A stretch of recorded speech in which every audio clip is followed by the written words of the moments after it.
Good morning students, कैसे हो। आज अपन ने जो अपनी क्लास चल रही थी डिटरमिनेंट्स की, उसमें अपन ने प्रॉपर्टीज़ पढ़ रहे थे। 5 प्रॉपर्टी अपनी हो गई थी। नेक्स्ट 6th प्रॉपर्टी अपन स्टार्ट करेंगे। उससे पहले 5 प्रॉपर्टी आपको अच्छे से याद होनी चाहिए, तभी आगे प्रॉपर्टी पढ़ने में अपने को मजा आने वाला है। तो चलो आगे स्टार्ट करता हूँ मैं। जो 6th प्रॉपर्टी है वो देखो, if each element of a row or a column of a determinant be added the equimultiple of the corresponding elements of one or more rows or columns, the value of the determinant remains unchanged। यानी किसी रो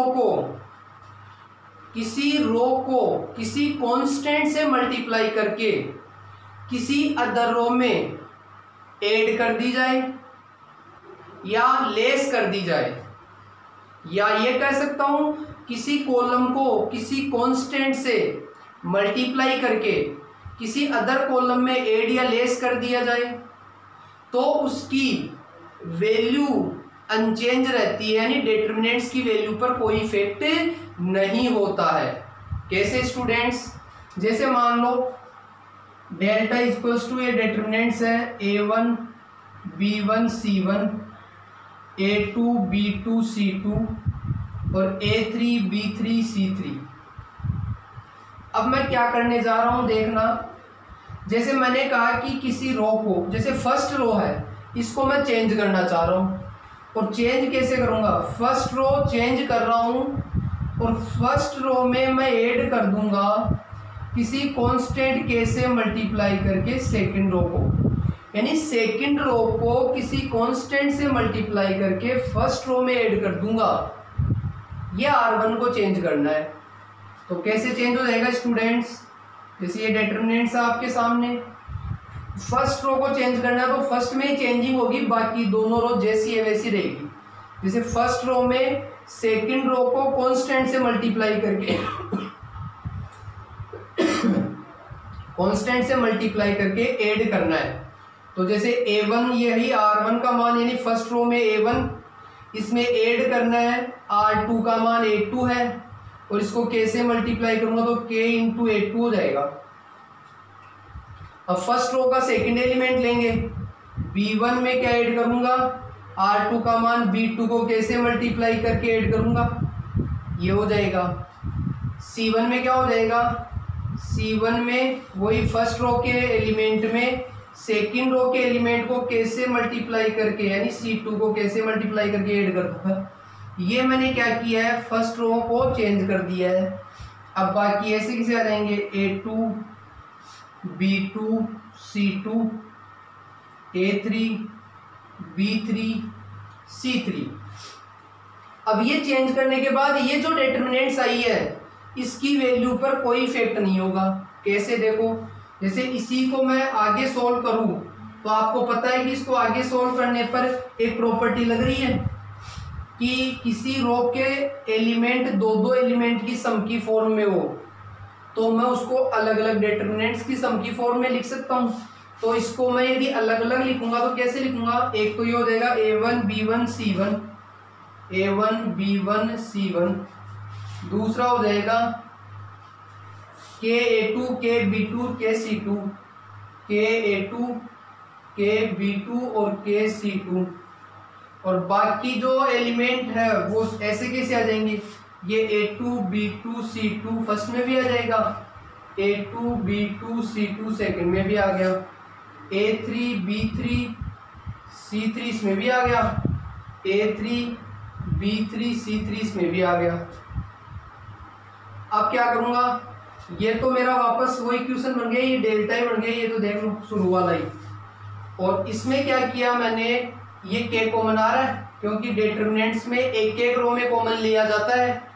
तो ये बचेगा a2 b2 c2, ये भी a2 b2 c2, a3 b3 c3। और अब एक प्रॉपर्टी लग रही है, देखो फर्स्ट रो और सेकंड रो इक्वल है, first row equal second row, और किसी भी डिटरमिनेंट्स की दो रो इक्वल होती है तो उसकी वैल्यू 0 होती है, ये अपन ने पढ़ा था। तो ये इक्वल है, तो इसकी वैल्यू क्या होगी 0। तो मेरा वापस डेल्टा ही आ गया, यानी शुरू वाला मान ही वापस आ गया। यानी ये प्रॉपर्टी लगाने से डिटरमिनेंट्स की वैल्यू में कोई चेंजिंग नहीं होती है। क्या प्रॉपर्टी है, और ये प्रॉपर्टी सबसे ज्यादा काम में आने वाली है। ध्यान रखना कि किसी रो को किसी अदर रो के में को किसी कांस्टेंट से मल्टीप्लाई करके मैं ऐड करूं या लेस करूं तो इसकी वैल्यू अनचेंज रहती है। और ये जो प्रॉपर्टी है वो अपन ज़्यादा से ज़्यादा जीरो बनाने में काम में लेंगे, क्योंकि अपने को पता है डिटरमिनेंट्स में जितनी ज़्यादा जीरो होगी उतनी वो इजीली उसका एक्सपेंड होगा। जैसे मान लो डेल्टा बराबर दे रखा है मेरा 2 3 4 8 5 2 और 9 4 -7। जैसे ये है, एक तो एक्सपेंड अपन डायरेक्ट भी कर सकते हैं, लेकिन आगे प्रॉपर्टी से रिलेटेड क्वेश्चन आएंगे, फंक्शन में क्वेश्चन आएंगे, उसमें जीरो बनाना अपने लिए इजी, एक्सपेंड करने में इजी रहेगा, ताकि अपन आराम से सोल्व कर सकें। जैसे मेरे को मान लो किसी को जीरो बनाना है, कैसे? जैसे मान लो मेरे को इस 8 को जीरो बनाना है, तो कैसे बनाऊंगा? जैसे 8 को जीरो बनाऊंगा तो एक तो इधर बना सकता हूं ऐसे कि 2 है ऊपर, तो 2 की टेबल में 8 आता है क्या? बिल्कुल आता है। यानी 2 को मैं 2 4 या 8 4 से मल्टीप्लाई करके और इसमें से फिर इसको माइनस कर दूं तो जीरो बन जाएगा नहीं। तो इसमें क्या लिखूंगा कि इसको तो जीरो बनाना है, यानी ये सेकंड रो में है, तो मेरे को चेंज करना है सेकंड रो को। क्या चेंज करना है? यदि यूं देखूंगा तो रो, और यूं देखना होता है जैसे इसको इससे भी जीरो बना सकता था मैं, 2 की टेबल में भी 8 आता है, इसको और इसको देखता तो फिर फर्स्ट कॉलम को चेंज करना है मेरे को। समझ में आ रही है बात? तो जैसे सेकंड रो को मैं चेंज करूंगा और सेकंड रो में माइनस क्या करूंगा कि इधर 8 है, इसको फर्स्ट रो को 4 से मल्टीप्लाई कर दूं तो 4 2 8, यानी फर्स्ट रो को 4 से मल्टीप्लाई करके और सेकंड रो में से माइनस कर दूंगा तो जीरो बन जाएगा। हमेशा ध्यान रखना, जिस रो को चेंज करते हैं इस रो को किसी से मल्टीप्लाई नहीं करेंगे, क्योंकि जिस किसी रो को मैं डायरेक्ट मल्टीप्लाई कर देता हूं तो उस डिटरमिनेंट्स की वैल्यू तो उतनी मल्टीपल हो जाती थी, याद होगी। तो जिसको चेंज करें उसको कभी मल्टीप्लाई नहीं कर रहा है, अदर को मल्टीप्लाई करके एडिया लेस करना है। तो देखो अब तो डेल्टा बराबर क्या आ गया? जैसे सेकंड रो को चेंज करना है तो फर्स्ट रो तो जैसी है वैसी वैसी आ जाएगी, थर्ड रो भी जैसी की है वैसी की वैसी आ जाएगी, इनमें तो कोई चेंजिंग करना नहीं। अब सेकंड रो में चेंजिंग करेंगे। जैसे सेकंड रो में 8 है तो R2 की जगह मैं 8 रख दूंगा, -4 इंटू R1, यानी फर्स्ट रो में क्या है 2 है, या ये देख लो R1, तो ये देख लो जीरो हो गया नहीं हो गया, ये जीरो आ गया। अगला R2 कितना है? अगला R2 5 है, 4 इंटू R1 की जगह 3 रख दो, तो 4 3 जा 12, 5 में 12 हो गए तो माइनस का 7 आ गया इसकी वैल्यू। अगला R2 कितना है स्टूडेंट्स? 2, -4 इंटू R1 कितना है 4, तो 2 - 16 कितना आ गया? माइनस का 14 आ गया क्या? तो ऐसे मैंने जीरो बना लिया। और भी जीरो बनाना हो तो आप बना सकते हो क्या, लेकिन इसमें तो बनाना नहीं, क्योंकि इसको मैं बनाऊंगा तो ये जीरो हट जाएगा। तो अदर बनाना हो तो बना सकते हैं, मतलब मैंने यूज करके दिखा दिया। इसी को मैं कॉलम के अकॉर्डिंग दिखाता हूँ आपको बेटा। जैसे कॉलम के अकॉर्डिंग करना होता तो कैसे करता मैं?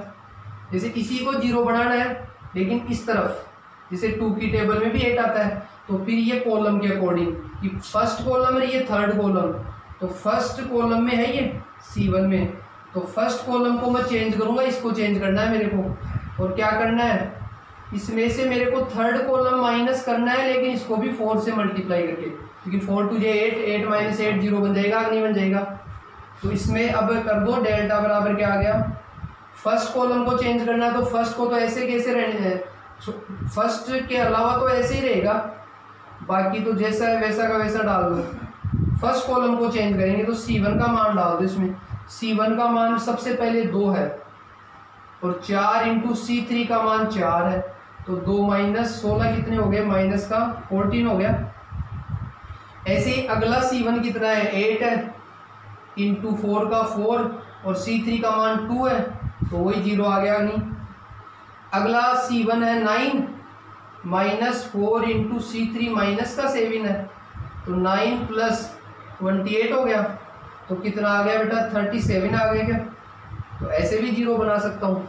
तो आप इस प्रॉपर्टी का यूज करके इस प्रकार से अपन 0 बनाने में ज़्यादा से ज़्यादा यूज करेंगे। नेक्स्ट प्रॉपर्टी देखो स्टूडेंट्स, अगली 7th प्रॉपर्टी है आपके सामने, the sum of the products of the elements of any row और column with the cofactors of the corresponding elements of some other row or column is 0।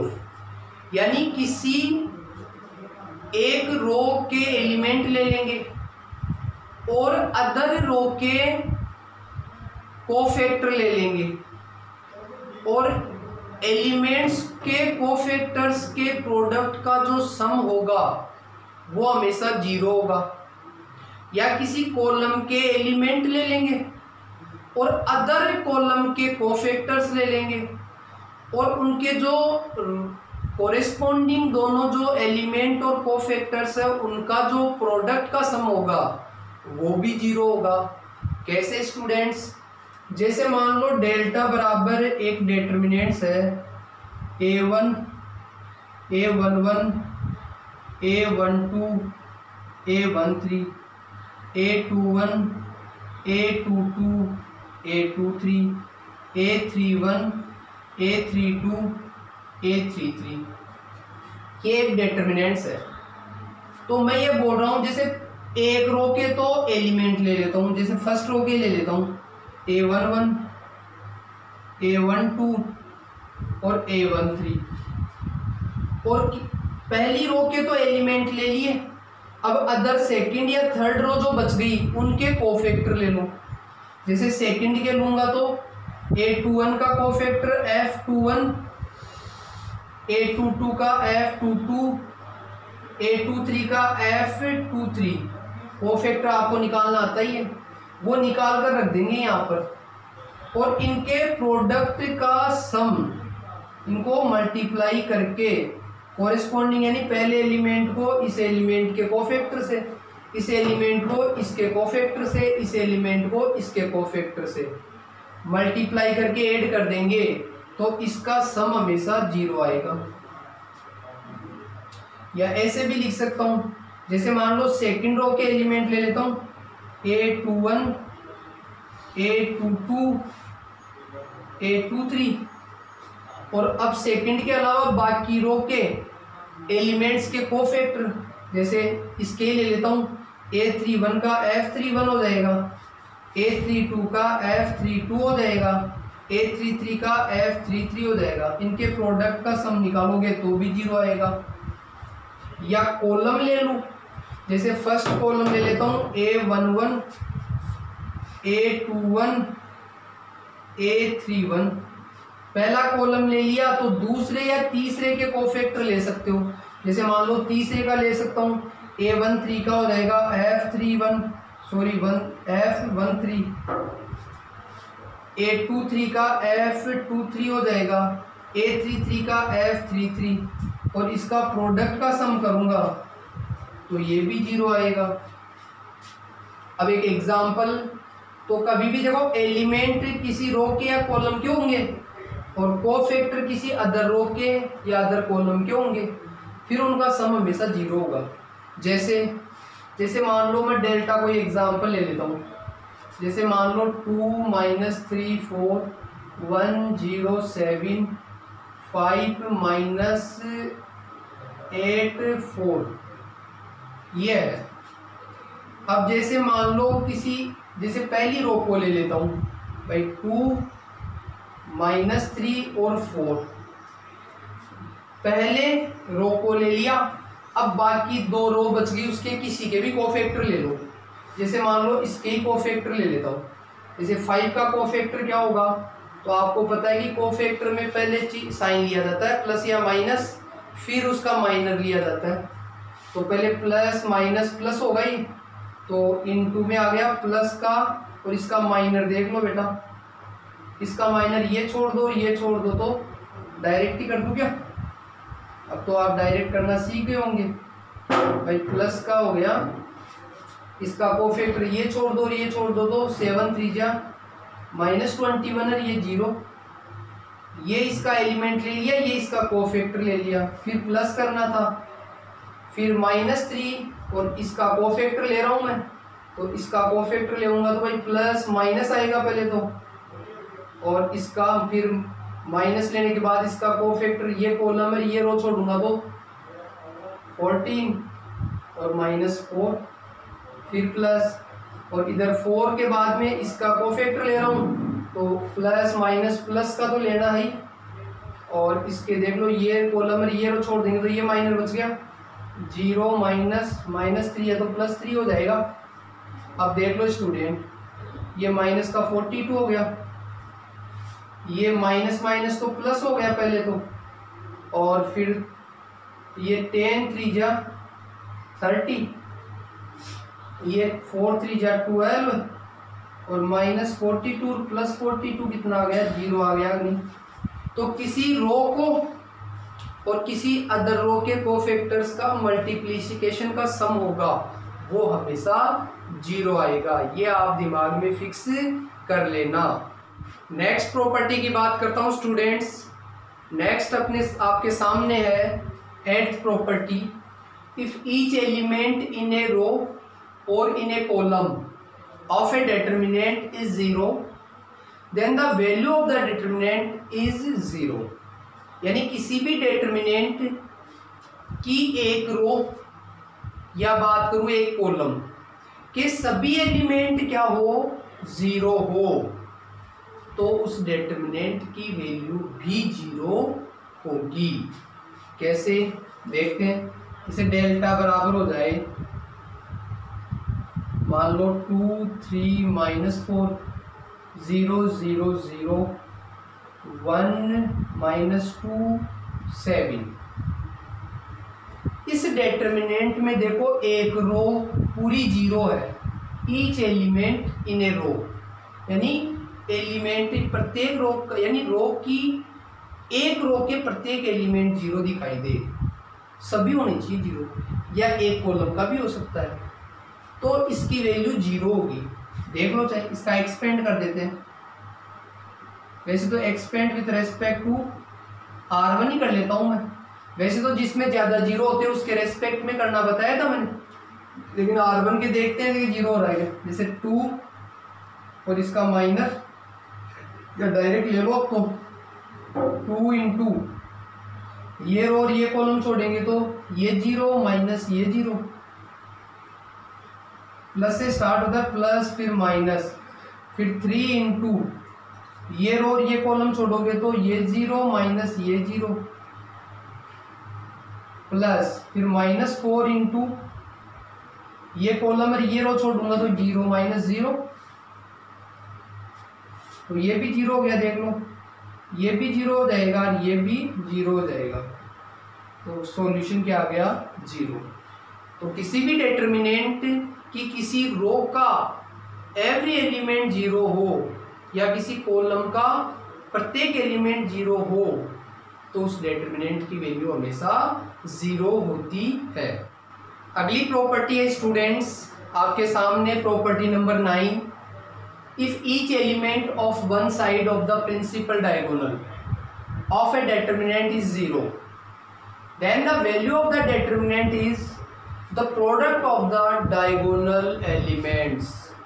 यानी किसी डेटर्मिनेंट्स के अंदर जो प्रिंसिपल डायगोनल होता है उसके एक तरफ के एलिमेंट, प्रिंसिपल डायगोनल के एक तरफ के एलिमेंट 0 हो, एक साइड के एलिमेंट 0 हो, या तो प्रिंसिपल डायगोनल के ऊपर के होने चाहिए या नीचे के होने चाहिए। जिसमें अपन ने ट्रायंगुलर मैट्रिक्स पढ़ी थी ना अपन ने, उस टाइप की यदि डेटर्मिनेंट्स हो तो उस डेटर्मिनेंट्स की जो वैल्यू आएगी वो प्रिंसिपल डायगोनल के जो एलिमेंट है उनके प्रोडक्ट के इक्वल आएगी। कैसे देखो, जैसे डेल्टा बराबर कोई भी मैं आपको एक डेटर्मिनेंट्स देता हूँ, जैसे 1 2 0.05। इसका आपको पता है कि सॉल्यूशन क्या आएगा, 5 1 या 5 माइनस 0.5 ही आएगा ना। और देखो इसका प्रिंसिपल डायगोनल ये है, इसके एक तरफ एक साइड के एलिमेंट 0 दिखाई दे रहे हैं नहीं, तो ये एक तरह से ट्राइंगुलर मैट्रिक्स की फॉर्म है। तो इसमें डायरेक्ट आंसर भी 5 1 या 5 ही आएगा। डायगोनल मैट्रिक्स को मल्टीप्लाई करने पर 1 × 5 5 ही आएगा।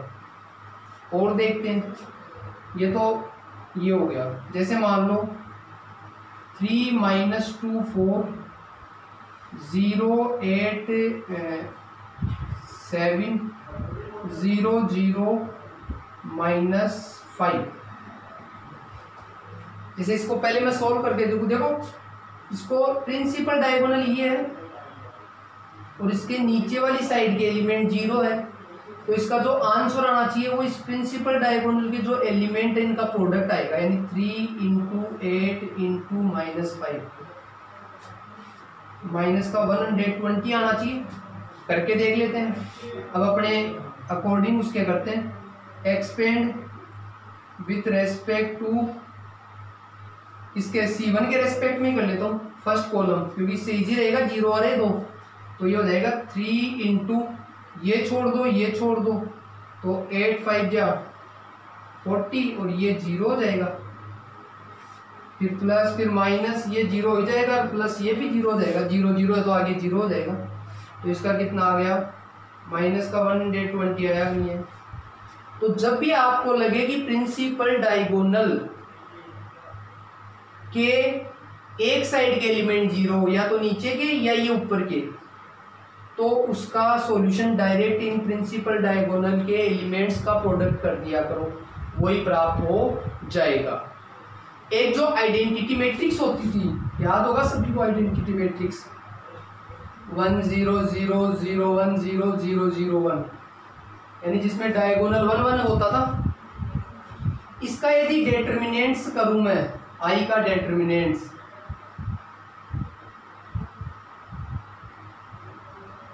तो भी क्या प्राप्त होगा देख लो, 1 ही आएगा बेटा, यानी डायगोनल के प्रोडक्ट के इक्वल ही आएगा।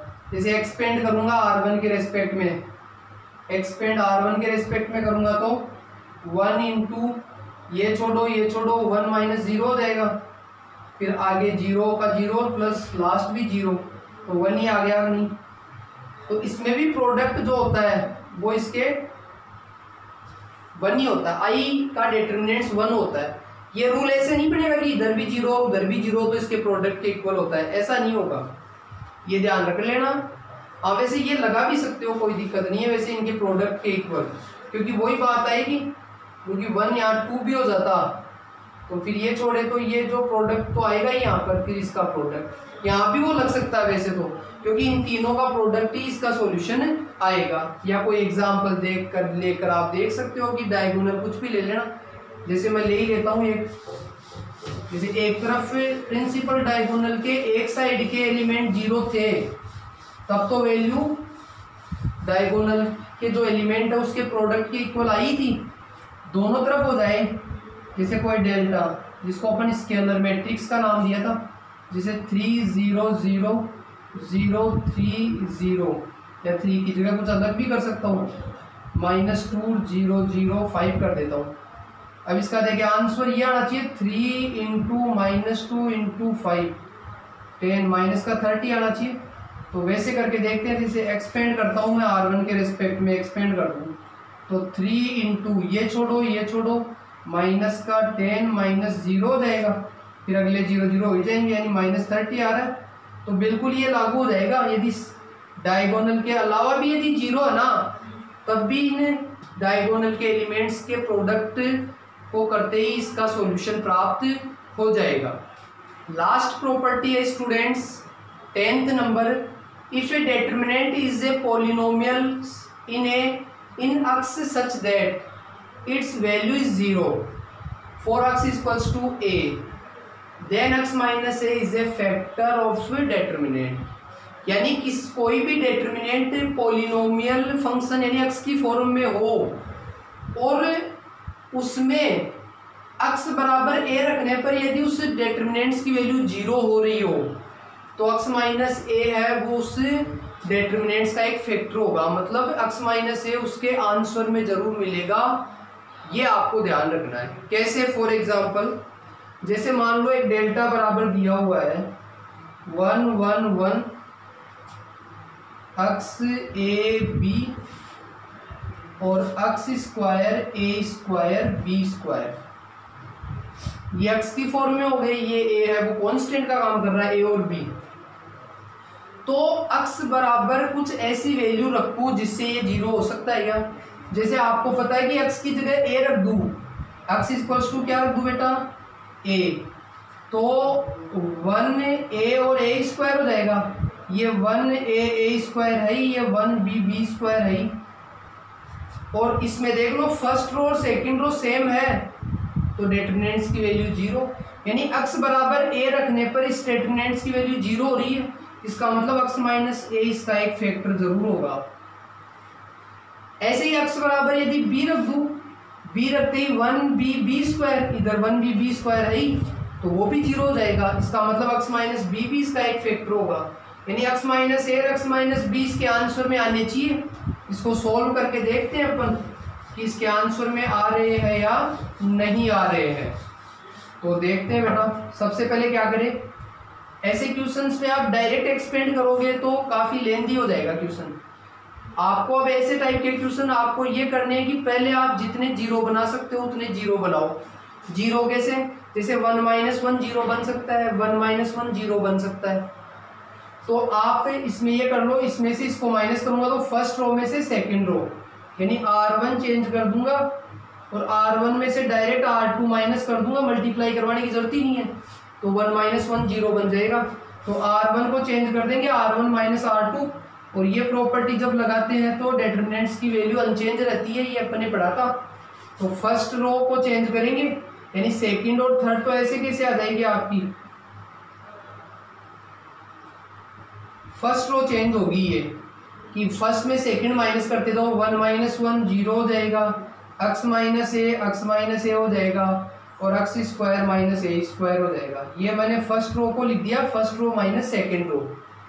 अब एक काम और कर सकता हूँ, इसको भी जीरो बना सकता हूँ 1 माइनस 1 करके, या इसको बना सकता हूँ, एक ही बात है। तो सेकंड रो में भी कर दो ऐसे कि सेकंड रो को सेकंड रो में से थर्ड रो माइनस कर देंगे, तो ये भी जीरो बन जाएगा। तो ये क्या बन जाएगा स्टूडेंट्स, देखो कि डेल्टा बराबर हो जाएगा, इसमें सेकंड रो को चेंज करेंगे तो फर्स्ट को ऐसे कैसे आ जाएगा, zero x minus A x square minus a square, और थर्ड भी ऐसे कैसे आ जाएगा 1b और b स्क्वायर। सेकंड रो को चेंज करना है इसमें, और सेकंड में से थर्ड माइनस करना है, 1 में से 1 माइनस किया तो जीरो, a में से b माइनस किया तो a minus b, a square b square minus कर देंगे तो a square minus b square, ये जीरो जीरो बना दिया। अब ये 1 नहीं बन रहा है क्योंकि 1 ऊपर जीरो है, तो ये जीरो नहीं बनेगा। तीनों बन जाते तो डायरेक्ट सारे जीरो हो जाएंगे, तो फिर जीरो हो जाएगी वैल्यू। तो डेल्टा इक्वल्स टू, अब देखो यहाँ एक प्रॉपर्टी लग जाएगी ए स्क्वायर माइनस बी स्क्वायर दोनों जगह पे, तो लगा दो जीरो, ये x माइनस ए और ये बन जाएगा x प्लस ए, x माइनस ए बन जाएगा स्टूडेंट्स, ये जीरो, ये a माइनस बी और ये a प्लस बी और a माइनस बी बन गया, इधर 1b और b स्क्वायर। ये फॉर्मूला लगती है, देखो x माइनस ए पहली रो में कॉमन आ रहा है x माइनस ए, क्योंकि जीरो में तो कुछ भी कॉमन लो कोई फर्क नहीं पड़ेगा, तो पहली रो में तो x माइनस ए कॉमन आ जाएगा, और दूसरी रो में देखो a माइनस बी कॉमन आ रहा है, और जीरो होने की वजह से आ रहा है, जीरो नहीं होता है कोई कांस्टेंट होता तो नहीं आता। तो पहली रो में तो क्या बच गया, यहाँ जीरो, यहाँ ये कॉमन आ गया तो 1, और यहाँ x प्लस ए बच गया, इधर a माइनस बी कॉमन आ गया तो जीरो, यहाँ 1 और यहाँ a प्लस बी बच गया, और यहाँ 1b स्क्वायर ये रहेगा ही। अब लास्ट में आप चाहे इसको जीरो जीरो बन गए दो, अब C1 के रेस्पेक्ट में आप डायरेक्ट क्या कर सकते हो, एक्सपेंड कर सकते हो।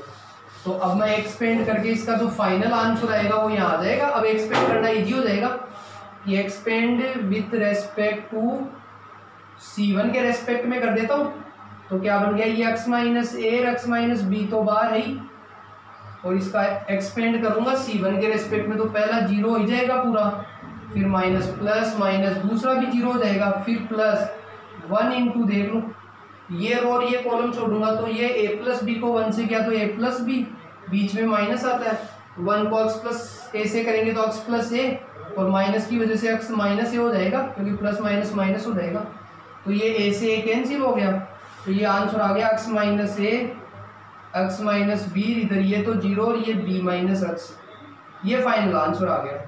तो फाइनल आंसर में देख लो x माइनस ए x माइनस बी आया नहीं है, जो शुरू में अपन ने बात की थी कि ये दोनों इसके फैक्टर जरूर होंगे। तो इस प्रकार से आप सोल्व करेंगे। तो ये आपकी प्रॉपर्टीज कंप्लीट हो गई है। अगले में अपन डिटरमिनेंट्स के प्रोडक्ट पढ़ेंगे और फिर एग्जांपल्स करेंगे। तो तब तक आप इन प्रॉपर्टीज को अच्छे से तैयार करें। प्रॉपर्टी जितनी अच्छी तैयार होगी उतने क्वेश्चंस आप अच्छे से करेंगे। Okay, thank you.